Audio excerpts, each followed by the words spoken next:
नमस्कार, मैं पिंटू सिंह यादव आप सभी का स्वागत करते हैं। दोस्तों, बात करें तो भोजपुरी इंडस्ट्री में वैसे तो कई सारे सुपरस्टार हैं। पवन सिंह की बात कर लें, खेसारी लाल यादव की बात कर लें, तमाम कलाकारों की लगातार चर्चाएं होती रहती हैं। लेकिन अगर कोई कलाकार पूरे देश की सबसे बड़ी कंपनी से गाना गाए और वो कंपनी टी सीरीज है, तो अपने आप में एक बड़ी उपलब्धि हो जाती है, अपने आप में एक बड़ा अचीवमेंट हो जाता है। और खेसारी लाल यादव से पहले ऐसे कई सारे लोग कारनामे कर चुके हैं, लेकिन उन कारनामों में कुछ कमी देखने को मिली है। कमी ये है कि पवन सिंह का गाना रिलीज हुआ था उस पर टी सीरीज पर, जो कि हिमेश रेशमिया का जो गाना था उसका रिक्रिएट वर्जन था, यानी कि सेम गाना गाया गया था लेकिन उसका भोजपुरी वर्जन दिया गया था।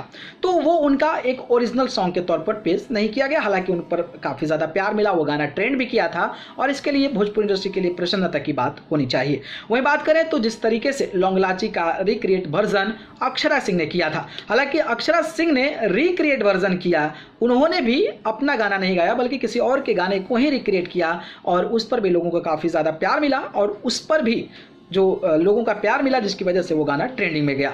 लेकिन खेसारी लाल यादव के साथ यूनिक कॉन्सेप्ट है, क्योंकि खेसारी लाल यादव कहते हैं कि भाई अपना करो, खुश रहो और इतिहास बनाओ। और खेसारी लाल यादव का जो नया गाना टी सीरीज से आने वाला है वो कुछ ऐसा ही है, यूनिक कॉन्सेप्ट है, अपना गाना है, ओरिजिनल गाना है, किसी का रिक्रिएशन नहीं है। और उस गाने का नाम है कमरिया कोका कोला, जिसको खेसारी लाल यादव ने गाया है। बिने बनाए इस गाने के म्यूजिक डायरेक्टर हैं तो लिरिक्स राइटर मंटू यादव हैं। और अभिनेत्री के बारे में कल मैंने वीडियो बनाया था, तो आप जाकर देख सकते हैं कि आखिरकार ये इतनी हॉट, बोल्ड और खूबसूरत अभिनेत्री कौन है। तो खेसारी लाल यादव में अलग ये है कि इनका खुद का गाना है, मतलब खुद का क्रिएशन है, किसी का रिक्रिएशन नहीं है बल्कि खुद का क्रिएशन है। और इसमें सबसे बड़ी बात यह है कि खेसारी लाल यादव का गाना अगर कमरिया कोका कोला टी सीरीज पर जब रिलीज होगा और जब ये बड़ा बड़ा व्यूज गेन करेगा, बड़े ट्रेंडिंग में जाएगा, तो ये भोजपुरी इंडस्ट्री के लिए सबसे बड़ा इतिहास के रूप में देखा जाएगा, ना कि पवन सिंह और अक्षरा सिंह को, क्योंकि उनके रिक्रिएट वर्जन थे। ऑलरेडी उनकी ऑडियंस जो है उस गाने पर है और वो ऑडियंस वहां पर आई है। लेकिन खेसारी लाल यादव के साथ कुछ नया देखने को मिलेगा